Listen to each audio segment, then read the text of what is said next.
And in fact, there's a famous Brisker Rav based on this Gemara explaining the psukim in the beginning of Parashas Toldos, that Vayitzrozu habanim b'kirba, and the children were fighting in the womb.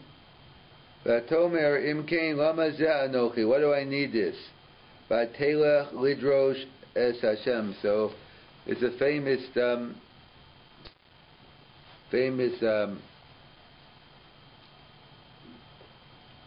Vort the Brisker Rav says, and others, the Velt says, that what do you mean by Yitzrotu Abanim B'Kirba? So Rashi writes, when they used to pass the idol worship house, Esav tried to get out. When they passed the yeshiva, Yaakov tried to get out.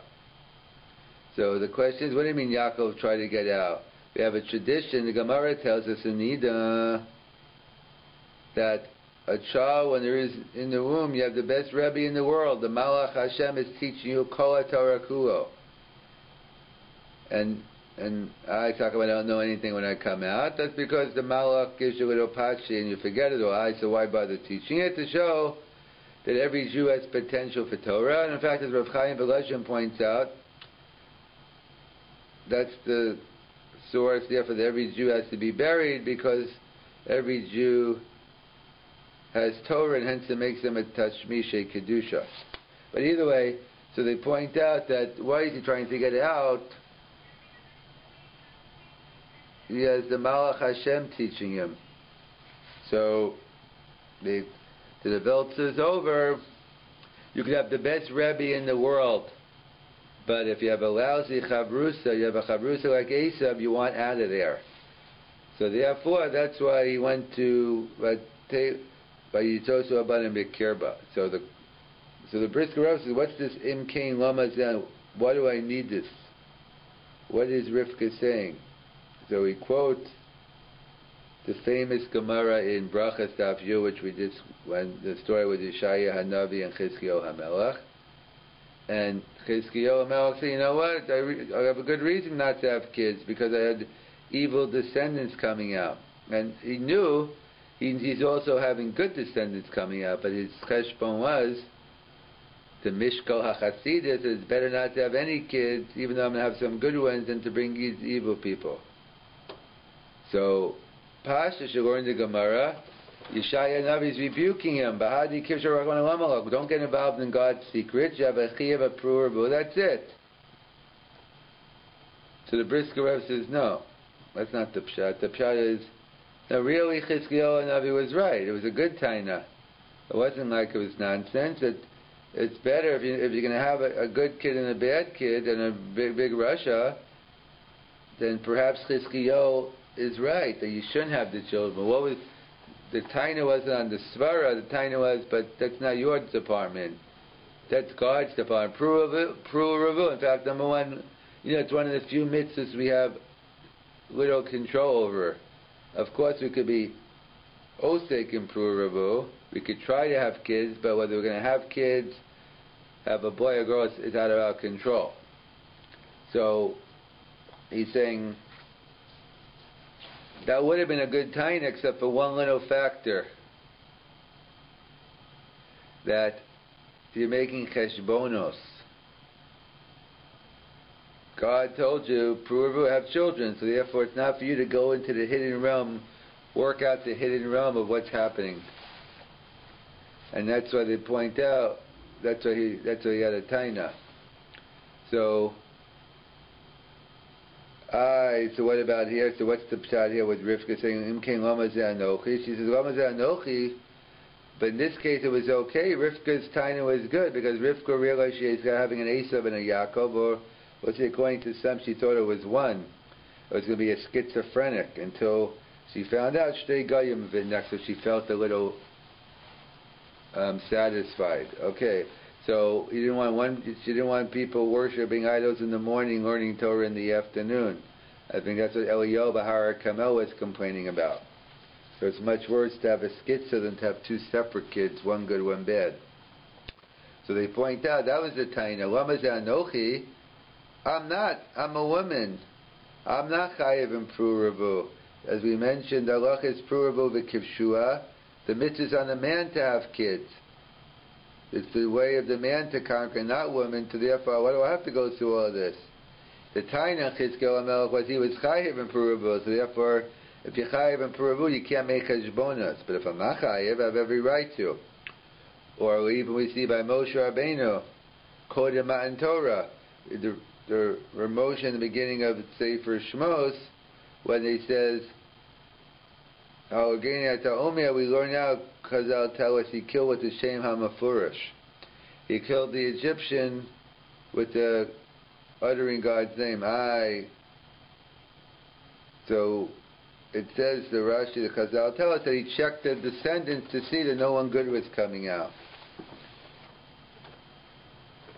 So so you get into so the Brisker over there discusses whether you get into whether you're allowed to judge something that's going to happen later on, as the Taina Basher Husham.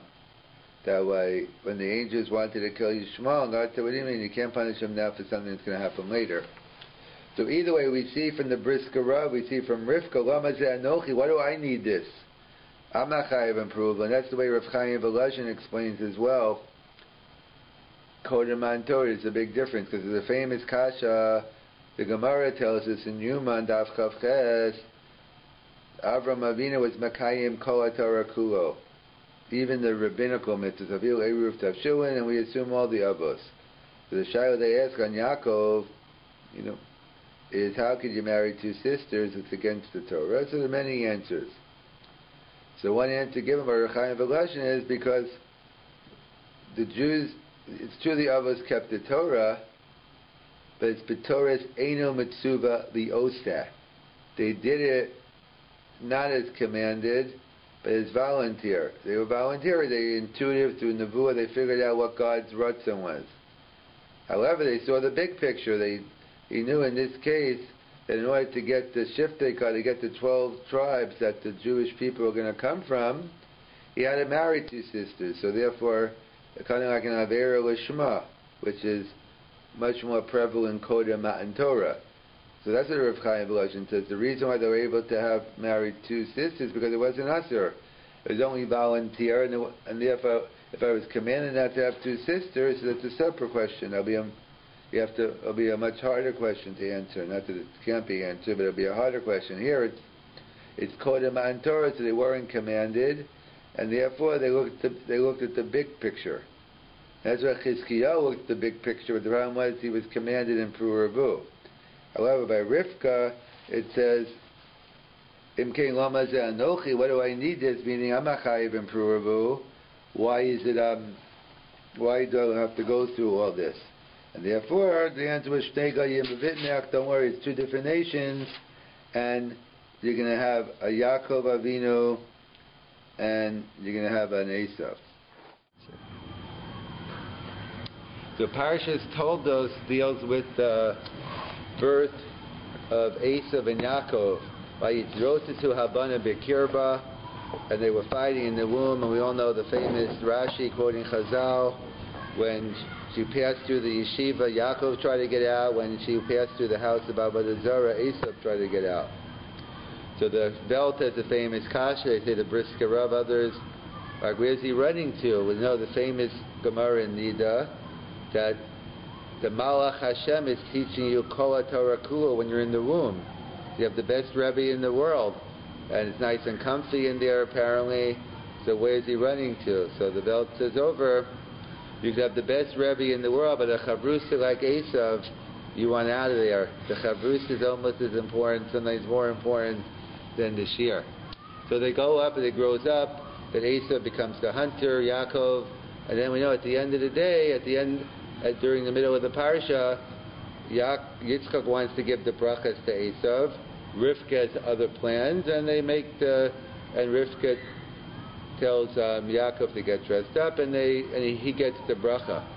And then later on, Esav comes in, and he says, I'm ready for my bracha. And then by Yechra Chara Gedola, Yitzchak's like afraid, what's going on here? I thought I gave him, etc. The Kol Yaakov, the whole thing, and then he gets very worried that who took the brachas. And then Esav Sa'aka Gedola, Esav screams out a terrible scream, a terrible shriek. And in fact, so bad that Chazal tell us we had to suffer for it. Later on, during the time of Mordechai and Haman, when we see, I think in Megillah it says that Mordechai gave a Sa'aka Gedola, so Chazal equated to, it was kapara, so to speak, for what happened, the pain that Yaakov caused Esav, so it's payback time. Haman causes pain to Mordechai, to the Jewish people. So we see, kind of like Mida Keneged Mida. However, the Nitziv asked, but what about the pain caused to Yitzchak? By Yechra Charada Gedola, he caused tremendous pain to his father. Kivda Ve'im, you expect some payback later on for that. We only find payback for what he did to Esav, but we don't find payback what he did to Yitzchak. So the Nitziv has a whole yisod, and we'll develop this yisod for the next couple of minutes, is what was, obviously Rivka was working with Nevuah, and apparently obviously she couldn't tell Yitzchak, else she would have told Yitzchak about the whole plan, and because it's halach, if you get a Nevuah, the assumption is it's private unless otherwise, obviously, so she couldn't tell him, and Yaakov was doing it only because his mother told him to, and he was basically doing, like the concept of Aveira L'Shma. He was doing a sheker, but he was doing it L'Shem Shamayim. So when you do something L'Shem Shamayim, it has to be Kulo L'Shem Shamayim. It's very hard to do anything, as we'll see, especially with Zman Hazeh, but even back in the day, to do something Kulo L'Shem Shamayim, it's a very hard thing. You always have to be extra careful when you think you're doing something L'Shem Shamayim. So the Nitziv says, when it came to doing sheker, fooling Yitzchak, in fact, it pained Yaakov. He wished he could tell his father what was going on, but he couldn't, based on the nevuah, based on his mother. That was cool, L'Shem Shamayim. In fact, he was pained that he had to cause pain to his father. However, even though Yaakov was on a high madreg and he was doing L'Shem Shamayim, but as Nitziv writes, he got like a shmak of hana when he got his brother, the sibling rivalry, whatever it is. There was some type of, on his level, however, we were on that level, but at a certain level, he enjoyed it too much. He had too much hana when he heard about, I chapped Esav, I got the bracha, he's in pain, because obviously they weren't the best of friends. So therefore, that's what the Nitziv writes. When you're doing something L'Shem Shamayim, it has to be cool L'Shem Shamayim. And that's the same yisod we have throughout. Abba Shul writes, the Gemara talks about in Yemamas that today we don't do Yibam today. In other words, why? Because there's a mitzvah of doing Yibam, but there's also an issur of Eishes Ach. There's an issur to marry your sister-in-law. So therefore, Abba Shul writes, Bizman Hazeh, we're not on the level to do it L'Shma, L'Shem Shamayim, or Kul L'Shem Shamayim. We might be marrying for the looks, for the money, for the yichus, whatever the case might be. And who could say they're doing a Kul L'Shem Shamayim? And it's kind of like an Aseh Docha Los Aseh. If you don't have the Aseh Kul L'Shem Shamayim, it's not Docha the Los Aseh. Kind of like the Chafetz Chaim writes famously in his Sefer, when he writes in the Sefer about Lashon Hara, about not speaking Lashon Hara.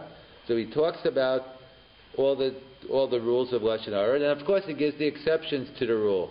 And one exception to the rule is if it's for to'eles. If you're doing it not for a negative reason, to help the situation. And therefore, he points, if it's a parent, a Rabbi, whatever the case may be, it's a case of to'eles. So the Chafetz Chaim writes, however, you're only allowed to say Lashon Hara with to'eles if you get along with that person, if you like that person. But even if you think you're L'Shem Shamayim, but you don't like this guy, he beat you in the game yesterday, he did that, whatever your issues are with him, then you can't give the Lashon Hara anymore. Because why? The whole heter is you have to be cool L'Shem Shamayim. If you're Nogeya B'davar, then he says, I don't know if we could do this, he says, so what should you do then? You have to, he says, Yoshev, I think he says you sit there and you think about it and you get Yasser Hasina Milibo, whatever that means. You work on yourself and then you say it. But either way, the same idea. If you're doing something, if it's really basically, it's a mitzvah in the Surah and Aveira. Anytime you're doing a mitzvah in the guise of an Aveira, has to do like Asido Chalos Aseh, you have to be cool. That's what Reb Tzaddik writes. I guess there's a mitzvah we know of of Beis Din administering makis, a good old-fashioned whipping, which we don't have today. So apparently, you had to get someone who was actually administering the makis. So it's a mitzvah, of course. Why not? Of course, I'll volunteer. I'll get the mitzvah of giving someone makis. So Rav Tzadok, be very careful if you take that position, because why? Let's say it's your competitor, it's this guy.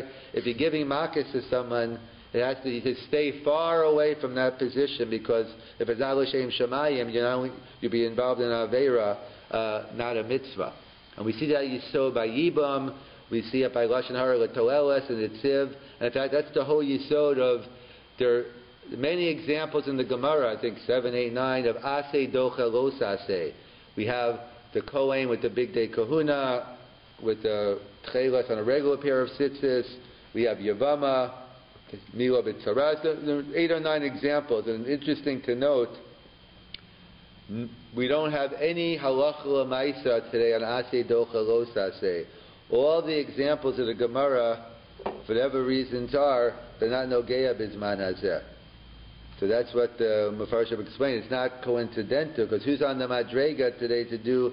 Because Aseh Docha Los Aseh means you have to do a Kul L'Shem Shamayim. It's a mitzvah in a form of Aveira, and now you have to actually do the mitzvah purely for the sake of the mitzvah.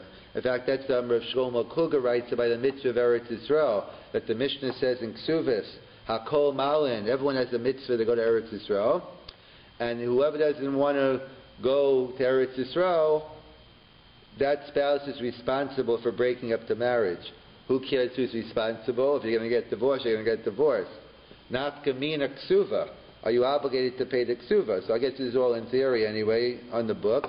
If the woman says she doesn't want to go to Israel, then you could divorce her without a ksuva. And the reverse, you have to give her a ksuva. So Rav Shlomo Kluger had a shiloh where someone was I guess a little mutzlach, he wasn't successful anywhere and tried many different things, and these are all the days of Europe where people didn't have that much money. It's a different level of poverty than here.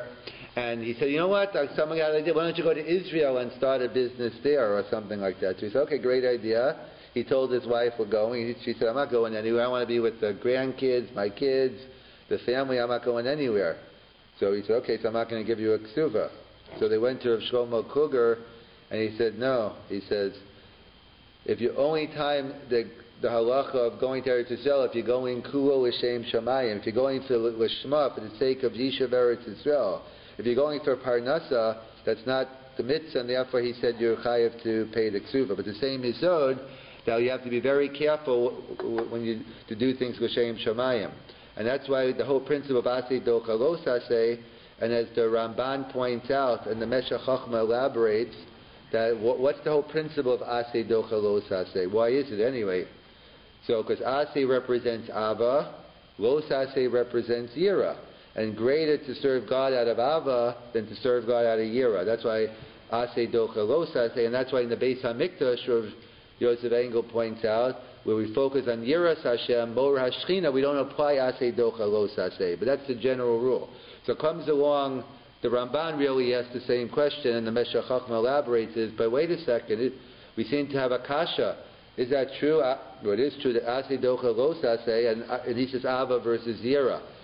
So we have another principle. How far does one have to go to either to spend on a mitzvah?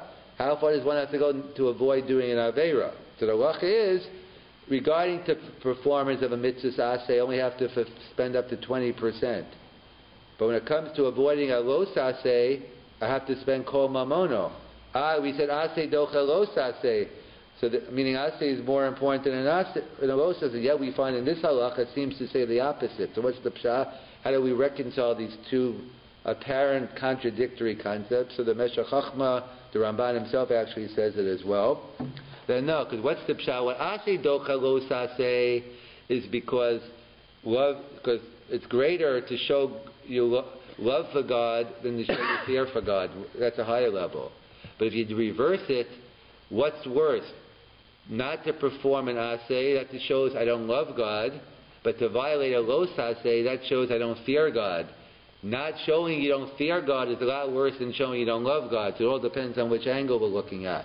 So, as the Meshech Chochmah says, you need the mishkal hachasidus. When you're weighing aseh docha los aseh, weighing different mitzvahs, you always have to come with the balance. There's a famous Rav Shimon Shkop, Chidushi Rav Shimon, in the beginning of Nadarim. He has a shaila. He says, we have a principle, Aseh docha lo saseh, so what's the problem? Let's say matzah. So I'll steal my friend's matzah and I'll go eat the matzah. Aseh docha lo saseh. I mitzvah abba beir. No. If you say Aseh docha lo saseh, you wouldn't say it's only a mitzvah abba beir because we don't say Aseh docha lo saseh. Why don't we say Aseh docha lo saseh? So the Or Sameach raises the question, but Rav Shimon has a tremendous yisod. He says, because when do we say Aseh docha lo saseh? If it's my Aseh and it's my lo saseh. But Geneva involves two things. I can't steal, but I can't cause hefsid to another yid either. So therefore, the Aseh docha, the part of me stealing, enachinami Aseh docha lo saseh. But for me to cause someone else a loss, then we don't say Aseh. That's the Mishkal HaChasidus that Rav Pam used to talk about all the time. And he used to say, let's say Pesach, the woman doesn't have to be the woman today, but let's use the woman as the example. That's what he uses, that she gets the whole house ready for Pesach, spends hours, weeks preparing for Pesach. And what happens? You get to the Seder, and of course you have a long sipur. You see it's Mitzrayim. You want to finish by Chatzos. So the time you get the meal, you have to rush through the whole thing, and basically all this time that she spent hours and weeks and preparing, then you have to think of the wife or the mother who did all the work. And he said, so cut down on the sipur. You could do it during the meal, stay up to 4 in the morning if you want, but it's the Mishkal HaChasidus. At someone else's expense, don't become the tzaddik. Everyone wants to learn during their davening time, other time, but on your own time. And this concludes with the Mishkal HaChasidus story. I heard it from Rabbi Reisman, a Talmud of Rabbi Rav Pam. He says this is a story, I guess, in Europe, as they all are, and this person was a very wealthy person, but he was very stingy. He was a miser, he was known, and he never would have any guests over. He never would want to spend money on anybody. And one time before Pesach, the wife said, come on, we have to, it's Pesach, you got to have someone over. He was reluctant, okay, I'll listen to my wife, what can I do? So he tells the shamish, whoever, and he says he'll have one guest over. So she said, okay, well, you got to go. We got to get more food then. You got to go to the fish store. He says, no, I don't eat fish, it's too expensive. No, but at least for the guests we have to get, okay, so go to the fish store. So he goes to the fish store. I guess on Orchards he starts, oh no, how much is it? Oh, $20 a pound, $50. Oh, nah, it's way too much money. And finally the fish guy gets fed up with the guy. He just goes in the back, he takes out some spoiled fish from the garbage. He puts, okay, here, take this, give me $1 and take, oh, great deal. It doesn't look that bad. Okay, he takes it home. And of course he picks up the guy, he takes him home, we all Seder. They have the nice Seder. And he gets to the meal and they serve the fish. So he said, how come no one else is eating fish? The poor guy says, oh, we don't like fish. Okay, you don't like fish? They go on and he has the whole meal. The next morning he goes into shul and he hears, wow, that this guy, Yanko, he's in the hospital. Something about food poisoning or it's something. So he says, wow, I don't get it. This, he looked pretty healthy to me yesterday. But okay, so he comes home and tells his wife. His wife said, I think you might have had something to do with it. I think you better go visit him in the hospital. He said, okay, I'll go to the hospital. He does Bikur Cholim. He feels really good about it. Okay. He walks into shul the next day, a big sign for a kfura, for a burial. This guy Yankel died. So he goes back home. He says, you never believe it. I mean, he looks so good. And this guy young, he said, I think you better go to the Levaya. You might have something to do with it. So he goes, okay, he listens to his wife and he goes, so he comes back with a big smile on his face after the kfura. So the wife said, what are you smirking about? He said, wow, it's amazing. For $1, I was able to fulfill Hachnosis Archim, Bikur Cholim, and Labayas Hameis. So we all know, how crazy, the Mishkal HaChasidus, when you're involved in, whether it's Aseh, Docha, Lo Saseh, or anything, especially in the mitzvahs of Lishma, we have to learn to, have a proper Mishkal. That's the whole thing of Aseh, Docha, Lo Saseh. And that's the pshat here, that the reason why for Esav there was Onish, because it was a Geshmak of Hana. So for Yitzchak it was cool L'Shem Shamayim, and therefore there was no need. And that's, those are all the Yisod of the Chafetz Chaim and Rav Shimon Shkop.